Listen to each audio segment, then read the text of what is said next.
प्रथम पठन यात्रा ग्रंथरु पाठ अध्याय 34 पद संख्या 4 रु 6 एवं 8 रु 9 पद पर्यंत। पाठर सारांश यहाँ ही प्रभु करुणामय व दयामय प्रभु परमेश्वर। वर्तमान पाठ आरंभ। प्रभुंकर आज्ञा प्रकारे मूसा अति प्रभातरु 2टी प्रस्तर फलक निज संगरे ने सिनाई पर्वत आरोहण कले। प्रभु मेघ उपरे अवतरण करी तांको संगरे सेठारे दंडायमान हेले एवं प्रभुंको नामर घोषणा कले।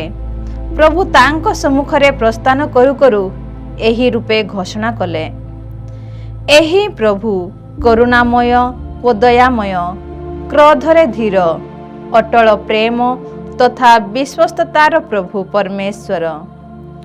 मूसा नतमस्तक व भूमिष्ठ होई ताहांकर आराधना कले। तत्परे से प्रार्थना कले, जदि मु तुम्हर संतोष भाजन अटे तेबे हे प्रभु मु तुमको अनुनय करुअछि। एही जनता कठिन नमना हेबा सत्ते तुम्भे हे प्रभु परमेश्वर आंभ मानक मध्यरे गमन कर। आंभ मानक दुष्कर्म तथा पातक क्षमा कर एवं आंभंकु तुम्भ दयाद रूपे ग्रहण कर। एहा ईश्वरंक वाक्य। परमेश्वरंकु धन्यवाद। द्वितीय पठन करंती मंडली प्रति प्रेरित पाउलंक द्वितीय पत्ररु पाठ 13 अध्याय 11 रु 13 पद पर्यंत।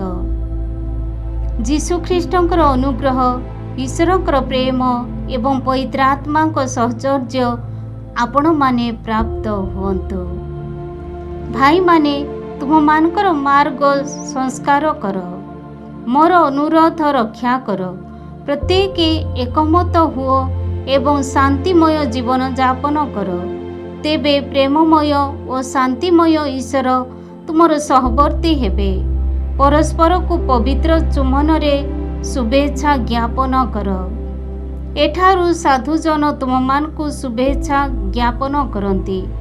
जीशुख्रीष्टंकर अनुग्रह, ईश्वरंकर प्रेम एवं पवित्र आत्मांक सहचर्य तुम्हें माने प्राप्त हुओ। एहा ईश्वरंकर वाक्य। ईश्वरंकर धन्यवाद। साधु जहनंक लिखित सुसमाचार पाठ अध्याय 3 पद संख्या 16 रु 18। कारण ईश्वर जगत को एते प्रेम कले जे से निजर एकमात्र पुत्र को दान कले, जेपरि जे केही तांको ठारे विश्वास करे से विनष्ट हेब नाही बरं अनंत जीवन लाभ करिबो। वास्तव में ईश्वर आपणा पुत्र को जगतर दंड विधान लगी प्रेरण कले नाही, बरं तांको द्वारा जगत जेपरि मुक्ति लाभ करिबो सेथिपाई प्रेरण कले। जे तांको ठारे विश्वास करे से दोषी साब्यस्त हुए नाही, किंतु जे तांको ठारे विश्वास करे नाही से दोषी साब्यस्त होई सारिछि, कारण से ईश्वरंको एकमात्र पुत्रंको नाम रे विश्वास करि नाही। प्रभुंकर पुण्य सुसमाचार।